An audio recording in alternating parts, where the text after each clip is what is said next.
Hello and welcome to the Joyful Rebels podcast, where rebellion meets wellness. We've got Claire and Donna Thomas here, your mother daughter duo, and we're here to bring you insight, some science, and maybe some laughs in our shared Mhm. pursuit of finding more peace, more joy, and more balance in both our physical and mental health. Thank you so much for listening, for joining us today as we share some practical tips to empower you on your journey to living your best life. This week, we've got another episode of Ask the Joyful Rebels where you ask and we answer. And if you remember from last week, we talked about friendship. How do you show up in your friendships and how do you want to show up? So Mhm. if you haven't checked that episode out, go and check it out. We talk about the different roles that you might play. I thought it was really eye opening and interesting. And mom, we got a lot of feedback, right? That Mhm. people were digging that focus on friendship. It's a topic we really haven't given enough space to. And Mhm. so, because of that, this week we're going to dig a little bit deeper with a variation on the theme, talking about friendships and close relationships. So, before I get into our question that's going to drive our discussion today, I just want to go through a really quick list of some of the benefits of friendship.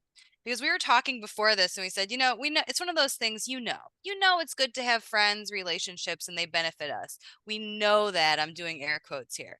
But it could be nice to be reminded about some of those actual studied, proven benefits that having close relationships will have for you. So, the first one, and I got this list from Mayo Clinic, increased sense of belonging, that connection, knowing that you're a part of something that's bigger than yourself, which can help you to feel more connected to your own purpose. So that one's multi-layered right there. Having close relationships and friendships can boost your happiness, and it Mhm. can actually help you to reduce stress, like on that physiological level. And that's for a plethora of reasons, right? From just knowing that you have that support system, from being able to vent, from being able to get advice and new perspectives. Having friendships can also improve your confidence and your self worth. We talked about last week, one of the roles you can have is being that cheerleader. So if you've got Mhm. someone in your corner who maybe you're feeling really stressed and imposter syndrome about something, and you've got someone in your corner saying, "Oh no, you're awesome. Remember all these times where you met the challenge, where you succeeded?" And so it's really great to have that person in your corner. Uh, Another thing that friendships can do is they can really help us to cope with traumas that happen in our life. So, whether it's something like divorce or illness, it's going to be easier to, again, cope, or it's going to feel more manageable if you have someone that can help support you. And sometimes we can be resistant to help, to support. I can do this all on my own. That's kind of the Mhm. theme almost of this talk, even with friendships. No, I can do this on my own. I don't have time for that. But really, when we have that support system, it will be easier, better for us in the long run. And then another cool benefit of friendship is that having people in your circle, they can encourage you to change some unhealthy lifestyle habits. Or the flip side of it, they can encourage Mhm. some healthy lifestyle habits. So, you've heard that phrase that you're that average of the five people you're around the most. Um, but that's truthful. It can be easier to start and maintain a new healthy habit if you've got someone who's supporting you. Hey, yeah, that's a great idea. Maybe someone that also is either working on that habit or that's something that it's already ingrained in their life. What that's going to do is help you when your motivation dries up. It's going to help you maintain that momentum, either for some gentle accountability Yeah. or just again, that shared connection of, oh, we're both going through this together. Oh, how do you deal with this? Maybe they can give you some advice. So that can be anything from if you're curious about getting sober or drinking less, having that connection with someone who's gone through that before, or what's coming to mind, something like exercise, specifically things like strength training. I know I've had times in my past before, and mom, I'm sure you can relate, where it can be intimidating to go into a new space like a gym if you're not really sure exactly what you're doing, or it's just, the fear of trying something new. And so if you can have that person in your life, a relationship with someone who is again either, hey, you're going out and trying this thing together, that Yeah. support of numbers, or they've been there and they can talk you through it, that can really help remove that barrier that you might have had to entry to trying some of these new habits if you've got that person there showing you, hey, I've done it, let's go, you can do Yeah. this.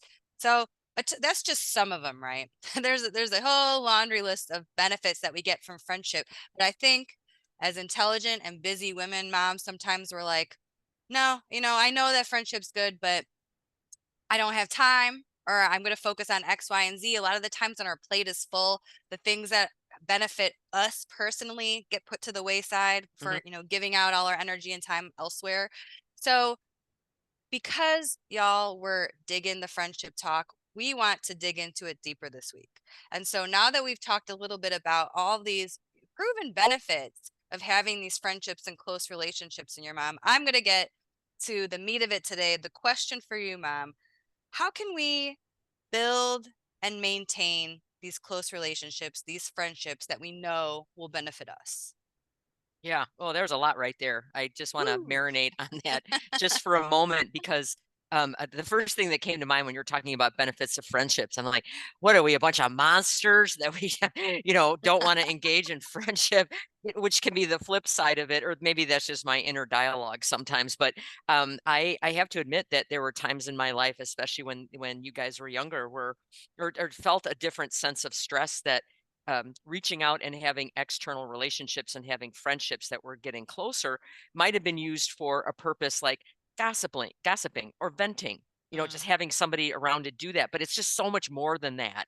It's and you said it so well. It's that if you want to encourage a new behavior and to elevate that conversation, not to hold somebody accountable to the point where did you do it, but it's really just like in conversation you can weave it in where there is that gentle accountability, and having that gentle as a descriptor is really the key there, that we can encourage each other to do things in either direction, things mm. that are good for us, things that are not so good for us. So yeah, having the sum total of the five people around you, so if you're listening, the people that are around you now, and if you're in a season where things have changed, like it's summer, or if you have kids that you're home now, or if your work schedule has changed, just notice if the people that are surrounding you right now in this season, are they just convenient, or are these chosen?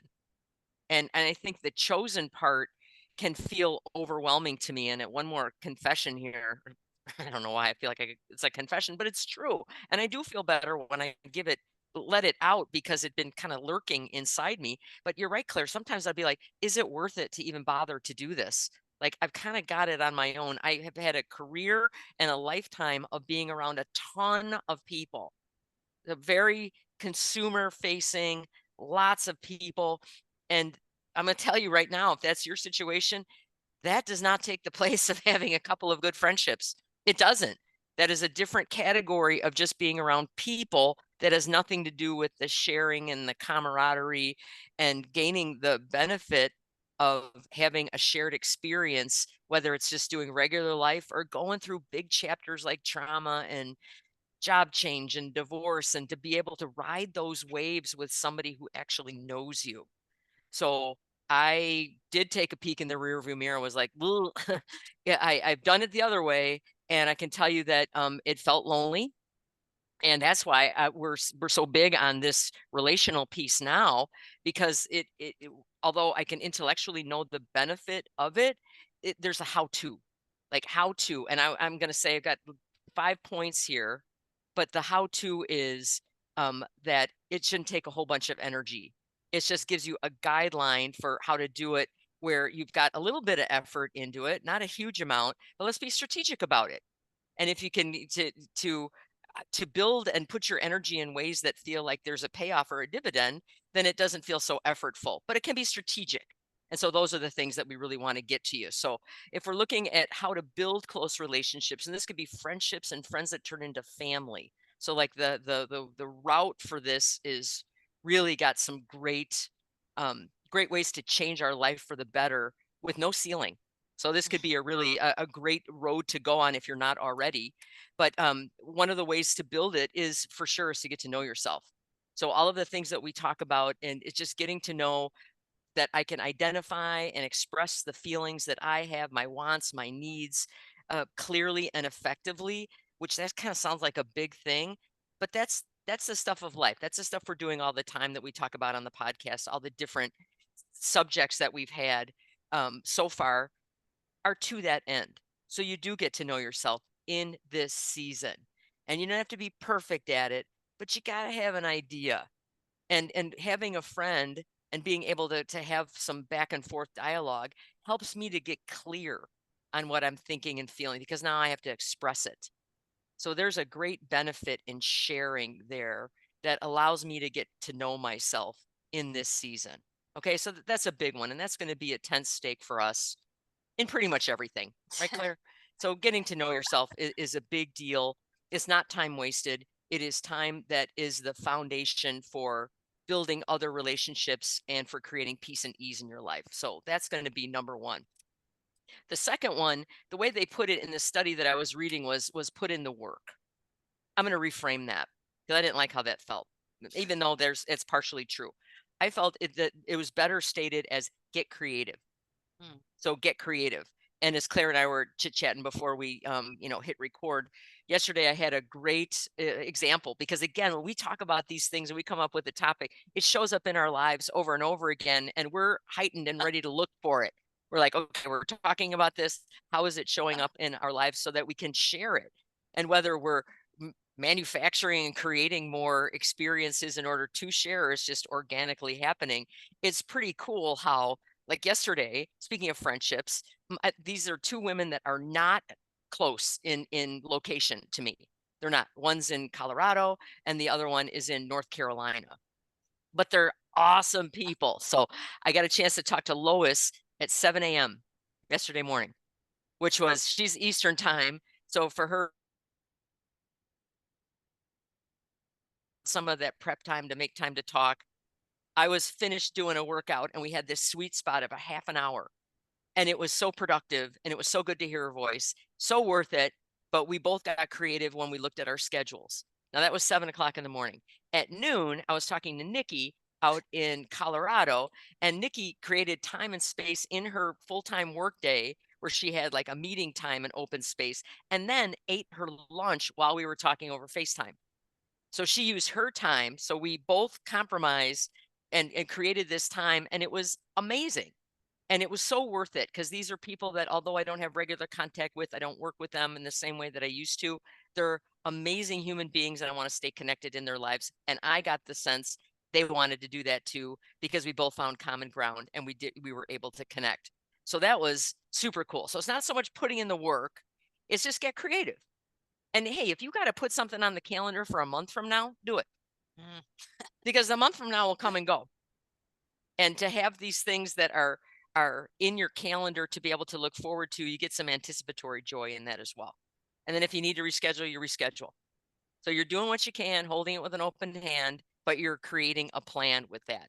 Okay. So you get to know yourself, you get creative. And the third one is you set and create some and respect boundaries. So I have to know that about me and the people that I have in relationship. As an example, for me, you're not going to hear from me after 8:30 at night. That is one of my things I do the best that I can, unless it's my immediate family. I'm not on social media. I don't reply back to texts usually. And I try not to have my phone on me. I try to put it to bed. So when people know, but when people are reaching out at 11 p.m., I'm like, I don't know if we can be friends.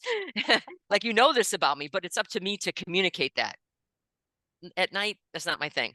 You'll probably hear from me at 6:30 in the morning. And if you don't want that, let me know. Let me know. Because I've had that too. Our time and how we're living our lives just isn't the same. But as long as we talk about it, we'll find some middle ground, because guess what? There's 24 hours in a day. We can figure something out. So setting and respecting boundaries, that goes both ways. The fourth one is I like the talk and listen. Boy, that seems pretty elementary, doesn't it? Talk and listen. I like it simple. I like it simple. Here's where the example that came to me, the real life example, is that when I go to have a conversation, because time is of such a precious commodity, I will come up with 2 to 3 questions that I just want to make sure I ask this person. 2 to 3 things that I really want to know. Maybe it's one big thing, because you never have that. You get with somebody that you just love and you're talking. Time goes by and you're just talking about things, and maybe you didn't even get a chance to touch base. Like for Lois, I'm like, how's your shoulder? She had shoulder surgery. I don't want the time to pass without me asking that. Mm. I don't. I want to ask things that we share in common, I want to put a tiny bit of structure around the conversation. Tiny. Please hear me when I'm saying that. I'm not saying I've got a whole list of what we're talking about and I'm going bullet point to bullet point, but I want to maximize the time that we are together and feel like we're talking about the things that matter to both of us, because there's enough white space in the middle there to just talk. And in this stage of my life, because the time feels compressed and very precious, I want to give it a little bit of structure so that we both get out of it and feel seen and heard, because that's what makes me want to come back and have a conversation again. When I feel seen and heard for the things that are important to me, and that I can look at the person I'm talking to and be like, I'm seeing and hearing you too. So I want to find out about these things that are big and important in your life. Okay. So talking and listening, I come up with 2 or 3 things. And then finally, with all of that said, and I don't believe this to be contradictory, I think they can be a yes, and I'm going to let go of control. Here I'm saying I'm putting some structure around how I foster these relational conversations and try to deepen them, but I'm not going to press it too hard, because there is some magic that happens when you talk and you have a relationship with somebody, and it's fresh and new in the present. So it's not just about what happened in the past. You're creating this, that there's still things in common. You're letting each other know who you are now and getting excited about it for each other, sharing information. And some of that I just hold with an open hand to let that happen. So for me, it's a balance between getting creative to put some structure around, a little bit of structure on making sure there's a time and a place, and what are we going to talk about, and then being like, it's like you said, you fold the paper boat and you put it out on the pond and it just floats, and you're like, now whatever happens happens. And then that allows for the magic of friendships, which can include the spectrum of your emotions, of all the things that are happening to them and to you. And then whatever happens, I am in awe that I get to be friends with people when I so casually did not engage in that in certain seasons of my life. What do you I think hear you about on that? that. I've definitely felt that way as well. And I've reflected before on, the period of when after my youngest was born, and just at that point I just felt like I didn't have the bandwidth to make these connections. And so I think there is something to be said that, sometimes maybe you're not the one reaching out, really working on growing and building friendships. You're kind of hanging on to the ones that you've got, or you've had these predetermined boundaries. Hey, I might not text you for 3 days, but it doesn't mean I don't love you. What really stuck out to me when you were talking is this idea of having a little bit of structure. I love that. I latched right onto that, and it really reminded me of how we approached even starting the podcast, right? We said we Mm, want to have these topics that we're already kind of having these cool discussions about ways that we can grow and develop, and, things we want to work on, some shadow side stuff. But we want to be able to have conversations about it. But, let's also pull in some science. Let's have some tips in there. And, always my notes, reading off the bullet points and all that. And so it makes so much sense when you say that that can carry over into more casual conversations that you're having with friends, because I can definitely relate. When you're talking to someone, especially catching up with someone and it's been a while, I feel like there's that excitement. And for me, I could start talking a mile a minute. There's still the back and forth, but I love that idea of having some of these important points. Like, I want to make sure that I'm asking these 1 or 2 questions. So that's something that I'm going to try on and try out for the next week. And, if I was hearing you correctly, I'm trying to take notes, summarizing what you're saying. It sounds like really front and center when you want to build and maintain close relationships, you got to start with knowing yourself. And, mm. I laugh when because I it's know. like, of course it is. First, you have to be aware. Okay, wait, let's Yeah. back it up a little bit. First, you need to be aware that this is something that's important to you. Either it was something that you were already thinking about, or because you heard us talking about it, now you're aware. Oh, this is something that's important to me. Awareness. That's like, the precursor step. Yes. Step 0.5.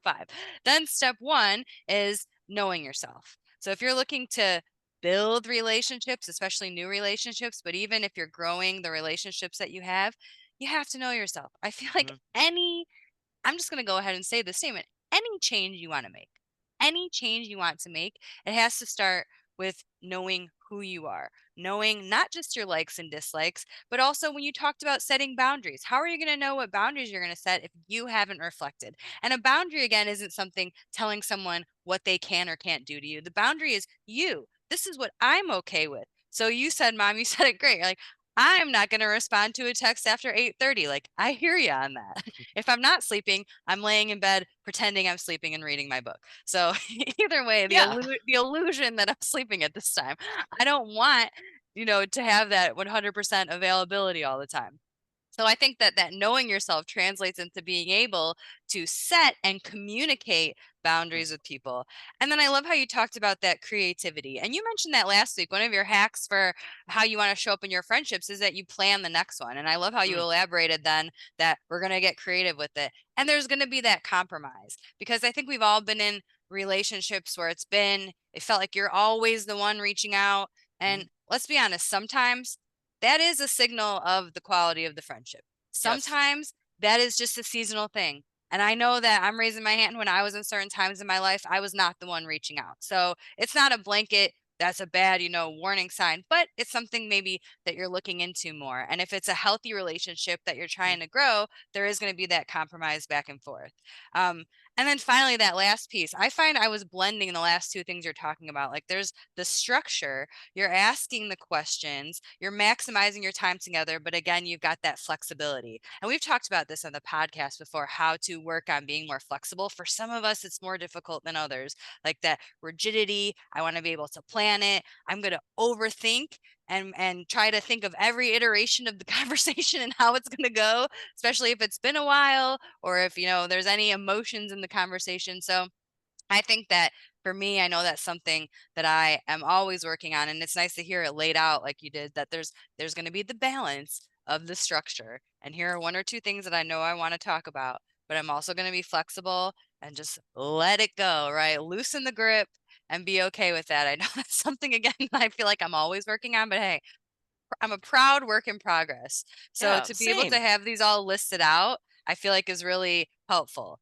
Did it feel like I summed those up in a Perfectly. I mean, I love you are so good at that. And if you guys are watching on YouTube and you see Claire like my notes and my writing bullet things down, points? but you're so good at capturing the essence of it, sometimes better than how I'm initially saying it and pulling it together.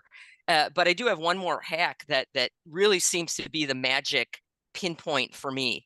And I want to leave you with this, you guys, is that, that's that last point, Claire, where you're like, I've got a little bit of structure, but I'm going to hold it with an open hand because, I'm not going to be like super controlling on that.